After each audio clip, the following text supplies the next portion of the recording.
All right.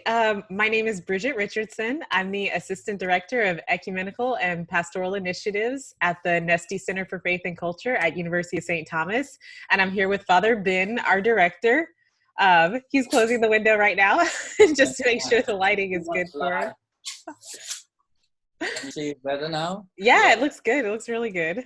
Okay. So Father Binh, thank you for having this conversation with us this morning. We're going to talk about family and how a lot of families are at home right now, but they're starting to feel that tense cabin fever of being stuck in the house together for long periods of time. And there's some anxiety and frustration that comes along with that. So maybe you can just enlighten us a little bit about that experience of being stuck in one spot with your family, but also how we can use that as a time to grow closer together.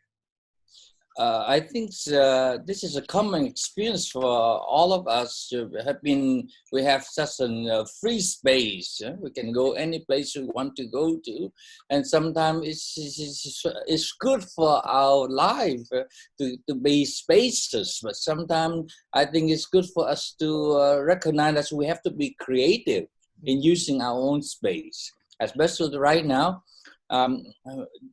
The coronavirus is really giving us an opportunity to build up our own family relationship, relationship with our own loved one, spouse, and also our children and our family members. How do we do that? I think we need to be creative instead of turn on television and then watch Netflix, all the movies. I think we need to be creative. Yeah, I use my own experience when I was in China working as a missionary. I mean, I did not have television. I live in a very I guess inadequate kind of living environment because I did not have the freedom. The only thing I could do is basically meeting with the people, married couples and family members to help them in doing formation for them. And during that time, all of the luxuries of life that I had here in America were taken away from me. The first few months, I feel it was kind of a lack of freedom and all of the opportunities for me, and then I slowly learned to use my creative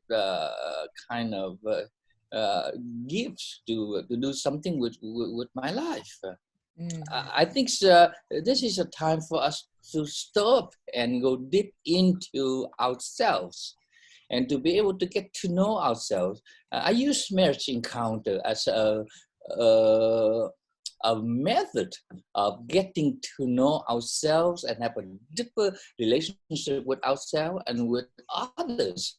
We cannot have an intimate relationship with anyone if we don't become intimate with ourselves. The word intimacy in English means intimacy. Unless you can see deeply into yourselves and be comfortable with yourself, you will not be comfortable to be with anyone else. And then how often we escape ourselves from facing ourselves and also facing others, or is to have an encounter with others. And that's why we get so nervous right now, because we cannot go to work.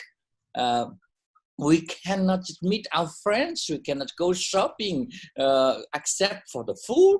We cannot go to the mall. We cannot walk around endlessly and buying a lot of things we don't need to.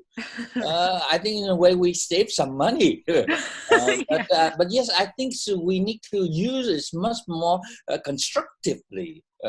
Instead of allowing the coronavirus deconstruct our life, we need to use the opportunity to construct our life with ourselves, with our loved ones, and with our children. How we do that? The first talk that we give in Marriage Encounter Weekend is called Self-Encounter. What did we do? We asked is person who go to Marriage Encounter Weekend on Friday begin to write their narrative, their own narrative of life. Who am I? Where I come from? What are some of my experiences in life? And so sometimes it's good for us to maybe take this time to ponder, to reflect, and to have that hindsight, to look back into your life and see what's really going on in your life, who you are, who I am. Yeah, have that intimacy with yourself, into me, see, to see as clear as you can. And I think sometimes just write it down. We never compose a narrative of our life. Maybe before we even get to talk with someone else and to share something personal with someone, with our loved one, I think maybe we just sit down as a couple, say, why don't we spend one evening write a narrative about of how I present myself to you as my loved one. I like that. On in my life. I think it's good to do something practical like that, and then you have an exchange after that. You have to hand over your own narrative and allow the other person to read it. That's what we call exchange.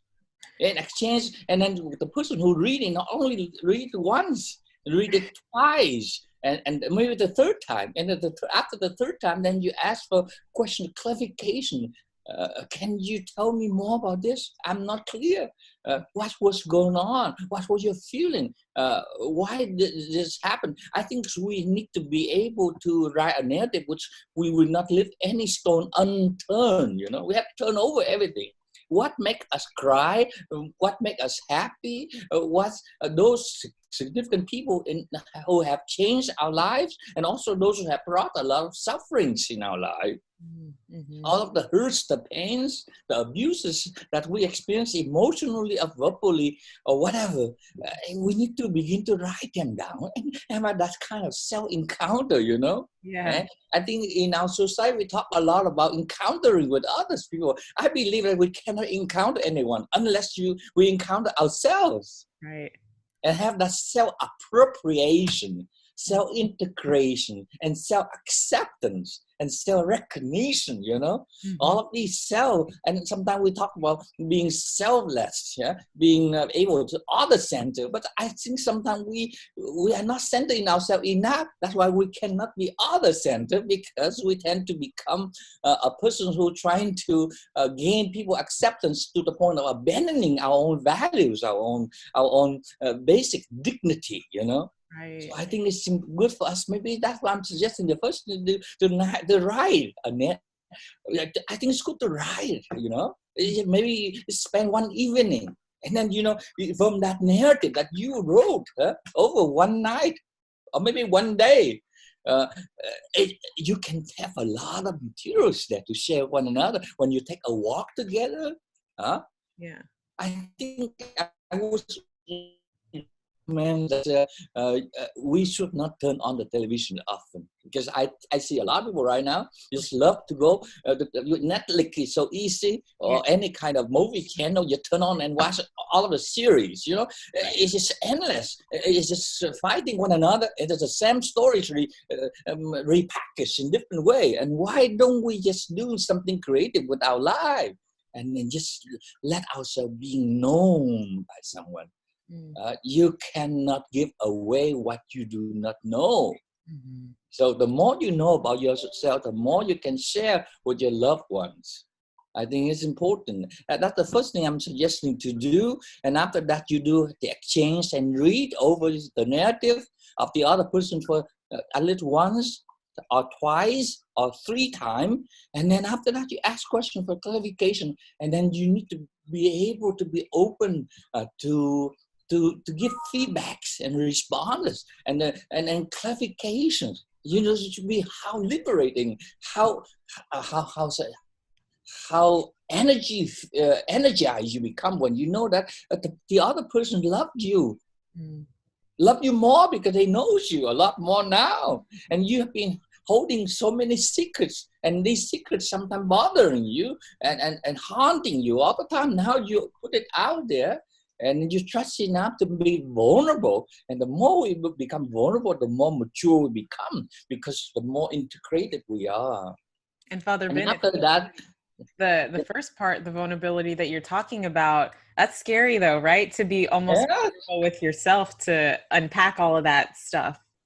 Sometimes we are fearful because we don't know whether the other person will continue to love me and accept me if I just share all of these vulnerabilities told him or her. But you'll be amazed. My experience of being a priest for almost like 30 years, the more you become vulnerable, the more you gain the compassion and understand acceptance of the other person. And then you become expansive, you get bigger than your small kind of the tomb of yesterday, you get out of that tomb of yesterday, just like Lazarus, when Jesus said, get out, Lazarus, and he walked out the tomb, and then you know what? And then he's still being bound by so many kind of wrapping cloths, yeah. Because of the funeral, the burial, and then now the people and Jesus said, "Let him go free, unbind him." And I think sometimes we need to write our narratives, and then into the narratives, through encounter with other people, we begin to let people help us to unwrap ourselves, and then so we can become free to be able to be alive, fully engage ourselves with the present moment. I think it's just some practical things we have to do. My working with marriage encounter for the last almost like 27 years, I just amazed how the self-encounter narrative has opened up a lot and help people to gain confidence, again, that self-acceptance, and that self-acceptance also give them a sense of self-confidence, and they have the courage to pursue for what they want in their life. And to be able to discern the purpose of their life, before that, they didn't know who they are. They're so fearful of the past. They live in the tombs of yesterday, and they consider the tomb of yesterday as being their home for so many years. And then now they get out that tomb, they recognize that there's a lot more. There are flowers. During the last few days, I'm still walking every day. It's amazing. I guess more quiet now because I don't see a lot of people. There's not so much noise of the cars running around. So I was able to enter into that contemplative moment with nature, and I can hear the birds singing better, and you can see the flowers. I just walked by one of the house. They have the iris. Beautiful purple iris is just incredibly beautiful. I have been so busy. I've been walking for the sake of exercise. I never take time. Now I don't have a lot of things to do except, meditating and go deep into myself. So every single flower, a piece of rock or whatever, and the birds singing, the voice of the to open myself up to myself and to a lot of things that of the past, which basically God has given me so many gifts. I have not unwrapped them yet.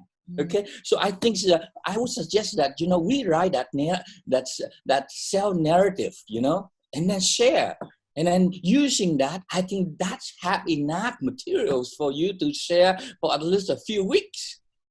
Because a lot of things in there. And the second, I would ask you need each one of us, especially married couple, to look into what areas of your life need to be reconciled.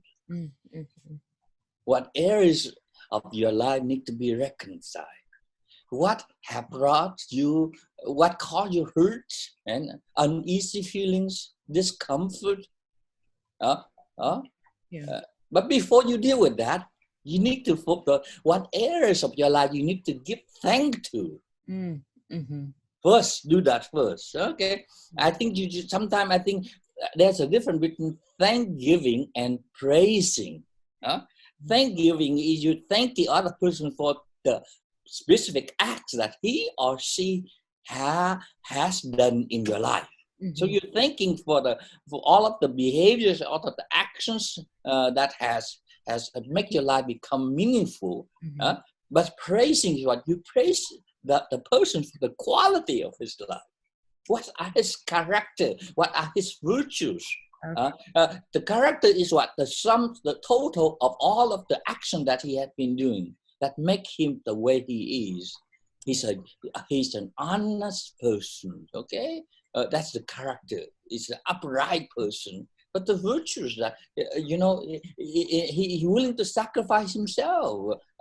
There's a lot of things that you can give praise for, the qualities of the person, of the character, of the virtue that he has, or he or she has. Sometimes I think because before the virus, we didn't have even time. We got so busy. We rushed in and rushed out of our house, and then we rushed to our works, and then we just don't learn to speak the language of affirmation. So I think it's time for us to practice to speak the 5 languages of love, The first language is important, that's affirmation. Unless you give you speak fluently of that language, affirmation, you cannot really gain the trust of the other person.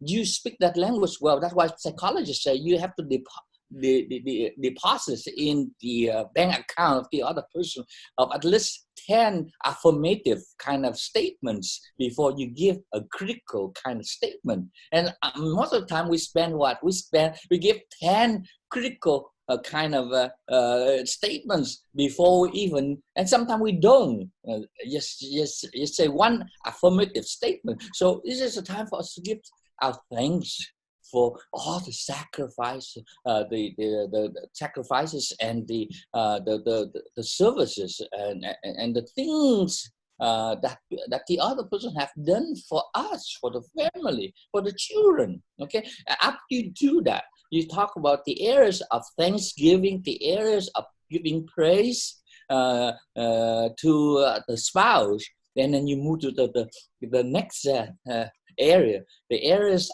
need to be reconciled. That is difficult. That's difficult. If you practice giving thanks almost every day and giving praise every day, you become, it's a second nature to speak that language. Right. Why don't we use these weeks and months at home to practice the 5 languages? Let me give it again. The first language is affirmation. Let's just speak that language. And the second language is what? Service. Oh, there's so much stuff what to do that now. Washing dishes together, clean the house, put everything in order, and just do the inventory of the house. There's a lot of things now. The trash people come and pick up the trash almost regularly because they don't want to have everything so dirty around. So why don't you do the inventory of the house? Those things we can trash, those things we can give away to charity. Those things we can recycle, and all the things you can do. You can clean up your living space, and when your living space is empty, is in order, then you space. Oh, I think we lost that, and then also then you can have the space, intimate space, and light a candle at night and sit down, and then you hold and have a prayer, and then trying to focus on the areas of the areas needed to be reconciled. That's tough. Okay, I don't care whether we are who we are. Like, all of us make mistakes, or said things that we did not need to say. We did things that we did not even intend, and sometimes we intentionally doing that.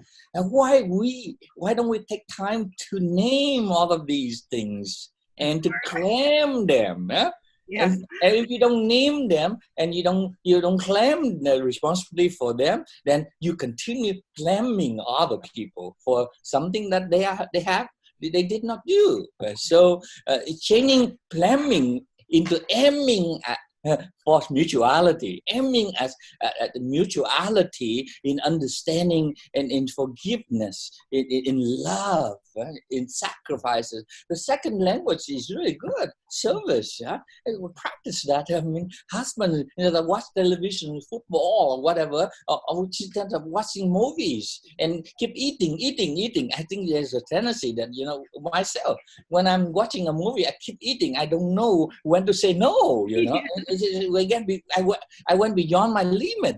And so it hurt your body, and it does not build up anything spiritually or psychologically. So I think sometimes just say no to all of the temptation to distract yourself from the inner journey and the journey into the heart of the other person. By just don't watch television that often. Yeah, and then. Because husband and wife, we can touch one another. I think, sexual intimacy is so important during this time. Because in the past, people don't know how to put God in that sexual intimacy. Now you have time. You don't have to rush to go to work in the morning. You have to be creative in your sexual intimacy. It's not simply physical satisfactions of my own desire, but it's how you respond to the needs of the other person, into your touch, into your love making, and not make that become more physical intimacy, sexual intimacy. It become more psychological. What I share with you regarding the self-encounter narrative and sharing that is psychological sexual intimacy. When you share that, you will intensify your physical coming together sexually. And then when you keep everything you do in the context of prayer, then it's become spiritual sexual intimacy. So there are 3 levels of sexual intimacy: physical. And then most of people just go to that level and get stuck in that level and never go beyond that. Especially man, man is just like the gas stove. You turn it on and you turn it off. It's so fast. The woman is like the charcoal. You have to burn it, and it takes time. And if the man's learned the skills of speaking affirmative language and also service. Then slowly the woman felt that and listened to her narrative and affirming her and talking with her. Then I'm telling you, the sexual intimacy is much, much, much deeper than you can imagine.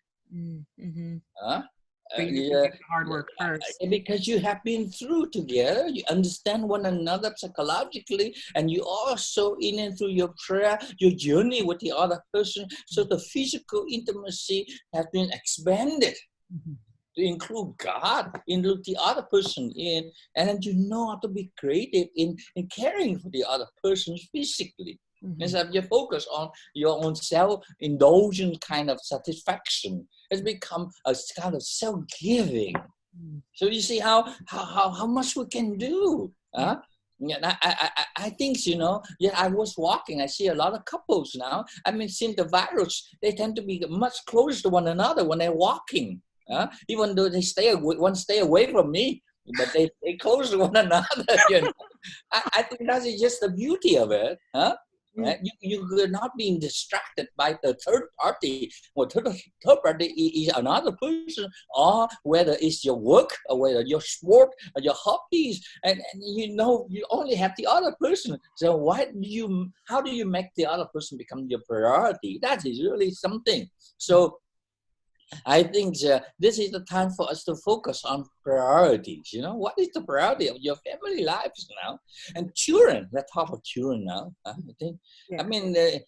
think here in America, we have turned our children to daycare centers, turn our children over to the teachers in schools, elementary, secondary, or high school. And then we just wash our hands.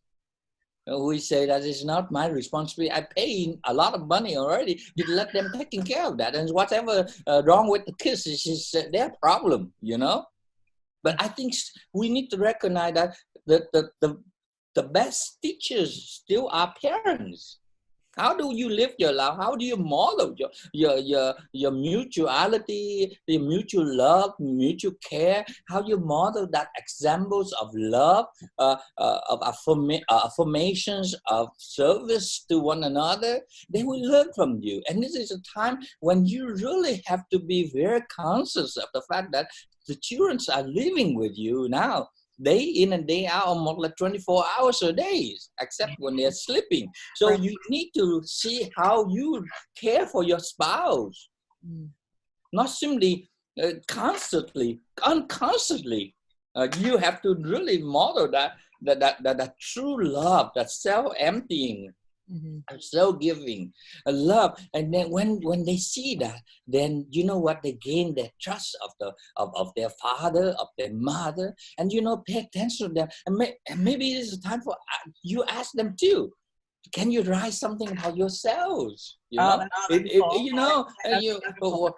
So far, then now you're 10 or 15 years old, what you've been through. If you cannot write, can you draw some pictures? Kids are very good with drawing right now. Just ask them draw something, and then she said, why don't we have a dinner, family dinner, and then each one take out a story and share. Yeah. Maybe you model, but you don't share it in a very profound level like you share to your spouse, but you can share in a very simple way that the children can understand. You don't have to go deep into all your feelings and all your hurts and pains as much. But I think there's something that you can share with the children. That means you show them that you trust them enough. Okay. And then when you do that, then you get them to share. I mean, it's just amazing when you meet one another in the narrative. You're touching on something so beautiful, Father Ben. Like, what if a parent asked their 16-year-old to write their personal narrative, and you did a one-on-one where they were able to share how they see themselves, their insecurities, their failures, but also their opportunities, their triumphs. That can change the whole entire life of a child. Recognize that you cannot get the first one will be a good one. Right. People are very defensive, that's why you have a few weeks to work on it. Yeah. That's why information, when I work with sisters and seminarians, information, usually you have the first one is the draft. They will share as superficial as they can. Because they don't trust you enough. Right. But you have to keep scheduling enough of the sharing, and then you model that kind of trust. And slowly they say, "Oh, my parents trust me enough to share their feelings. Why can I not do that?" And slowly they will learn. They learn by picking up the models of the parents. So it takes a few weeks before they can get where they can comfortably sharing their narrative. And what you just say, what is their insecurity? What's all of the things? The teenagers don't want to make themselves vulnerable. Even though they feel so vulnerable, they make themselves more like the Almighty God. Sometimes, I got everything figured out. And I would challenge authorities on everything. But even underneath that is a sense of insecurity, uncertainty. But they don't want to admit that. They only can admit that when they feel someone who loves them enough, they can trust enough, and that really it doesn't matter how negative they are, that person will always remain with them. And when they gain that sense of trust, then they have the courage to remove their mask, right. And make themselves vulnerable. And vulnerability is really the means whereby one person can attain maturity, because that is the only way when we really have a true sense of self-knowledge. So that's just something like that. You can do so much with that, but you don't have to. You cannot just be serious all the time. That would really scare everyone out. I think you need to do some hobbies, something, playing games together. Just to make it fun. And I think the father and the mother have to be creative. It make it become a kind of fun feel. You cannot have seriousness all the time, but you need to have fun. Yeah. You have to laugh with one another. You have to make yourself, ridiculous sometimes. I think that's humor. Is just sometimes you have the capacity to self-abase yourself. And that is how you can bring people together. And sometimes I find people so cynical and sarcastic. And cynical and sarcastic people are always using other people as a bait for their enjoyment. You know, build their happiness, their laughter on other people's suffering. Right. I think the real fun-filled experiences, the real humor, the humor that brings people together is when you can make a fun of yourself, and then you can bring people together. That's humility, and there's a lot of things that you can be so creative. And I think we don't. I mean, the more we're trying to make ourselves look like we are invulnerable, and the more alienated we are for one another. And that's why I'm just suggesting the whole process. But I'm just to do a simple thing. The American Council said every day we should have 10, 10, 10. I mean, 10 minutes of writing your narrative on a particular event, specific event, and 10 minutes of exchanging. Read over what the other person's writings, and 10 minutes of sharing. Oh, wow. Over the content, 10, 10, 10, 3, 10, you know? Uh-huh. And I would add another 10, which is 10 minutes of praying together after that with God. And another 10 after that, that's for 10 minutes to share with your children. Right, yeah.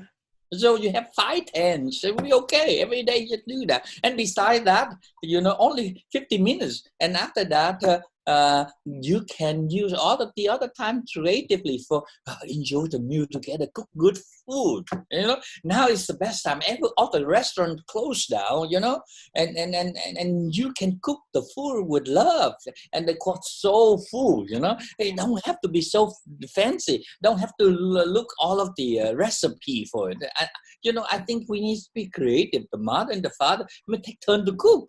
And maybe let the children cook too, you know. And then you make assignments. You know, who cook today will not do the dishes, and you know, who set up the table. You know, so you get all the children participate and do the table as assignments for the whole week. And you know, you get everyone doing that. Even you get the children cook, but the food is not very good. It's okay. You know, you can get some feedback for them to improve. That's a learning process.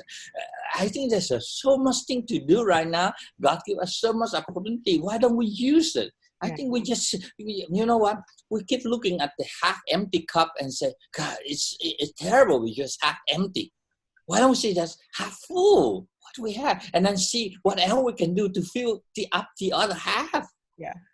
I think optimistic and creative way of carrying out difficult moments in your life is one of the best things for make your life more exciting. And you know, we can learn all the time.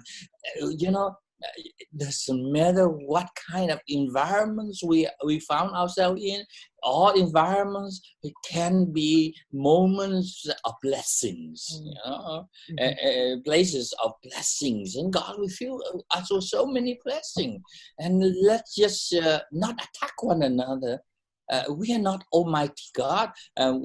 Even America now become more vulnerable now because we recognize that we thought that we are so well prepared for all of the crises. Right. I mean, a medical system is one of the best systems in the whole world. Look at that. The testing devices are so lacking, even the ventilators, you know, and all of the things. I mean, the masks and all of the things that we don't have enough. How can we have enough, you know, when there's so many people who got infected, you know? And so we have to be more compassionate. Not attacking one another. And I think we need to learn to take whatever we have and give thanks to God for what we have and do what we best. We can just give some critical comments or constructive critical comments, but I think we need to have that humility. That's part of being humans, you know. Yeah. And you know, there is no community and no nation is really perfect, you know. And we look at ourselves, everyone take a long look at ourselves. That's why I'm saying, sometimes I watch the news and I say to myself, if we really come to know our own narrative, then we become much more compassionate, more understanding toward others. Yeah.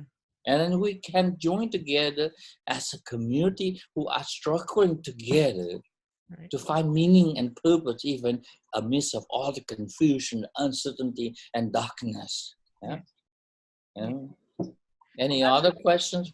No, that's a beautiful task for this week, to do some of that searching within yourself, and then from there dialoguing with your family about that. And you mentioned 3 love languages, but can you tell us the 5 love languages? Yeah, the first one is affirmation. That's right. Yeah, I mean, affirmation, there are 2 kinds of affirmation. Giving thanks for the actions, for the behaviors the other person have, and praising the other person for the qualities of the heart, the disposition of the heart. And the second language is service. You have to be willing to do things of service, of pure service for the other person. And the third language is give. The best gift is not simply you buy expensive gift, but the gift of yourself. Right. Of make yourself available for the other person when they are in need. And this is the best time for us to make available ourselves, our time, our energy, and our talents. In caring for our children, for one another. And the 4th language, touch. Talk about sexual intimacy. It's more than that, touch is more than that. We are sexual beings. There's nothing bad about being sexual. Sexual is the capacity to empower us, the power to help us to connect with other people. But when we talk about sex, it's one aspect. A married couple can share that on 3 levels. Physical level, but don't get stuck with that only. And don't use sex as being a means whereby I get what I want, what I need, what I desire. But you see how into the making love, I can respond to the other person. And sometimes when you do that, and you have the psychological kind of intimacy and spiritual intimacy, then sexual intimacy or making love can be healing, can be reconciling. Okay, and then the 5th language is quality of time. So that's why I'm suggesting not to watch too much kind of stupid movies. There's a lot of movies which really, repeating over. That's it. That Eric Chapman. Yeah, and then maybe next week I will talk about the 5 languages of apology. Oh, that's more difficult. So, forgiveness is not something easy to do. It takes a lot to do it. But only when we learn to forgive, then you become more like God. That's why St. Augustine said, forgiveness makes us divine. Make us more like God. Yeah. So this week is good enough to practice the 5 languages of love. And remember, writing your narrative, your own self-narrative, and share that with one another. And also encouraging the children to write their own narrative. And don't expect perfections. There is the degrees of maturity, of trust that they have toward you. Now, maybe they don't have. Because you have not building up a open communications with them. And now you need to begin that, and then they will trust you more and more as the week go by, and then they will go deeper. And then once you train them to be able to write a very reflective kind of in-depth narrative, you're giving them the best gift for them to become integrated, self-accepted kind of individual, and that gives them a lot of confidence in doing everything that they can do in the future. Yeah. So just practice. I'm a person who does not like talk a lot about theories. I think you need to develop certain kind of practices which really build up your skills, and then become much more a person who really capable of connecting with other people, not simply connecting with oneself. If you are not wired to yourselves, you are not be able to wire to others. And so connected to one with oneself, we connect you with others. So now we have so much of time to make that self connection. To go deep into yourself and then share that, and then you'll be amazed how this moment, the coronavirus may threaten our own biological, physical kind of body, make it our breath. But now we rely on the breath of the Holy Spirit to breathe, so that we can become much more spirit-filled, love-filled, and hope-filled people. Okay. Right. Thank you so much. Well, thank you so much, Father Ben. That was wonderful. And we'll talk with you every Monday about a topic. So Okay. thank you for sharing with us and have a great day. Okay. Thank you. Bye-bye. Bye.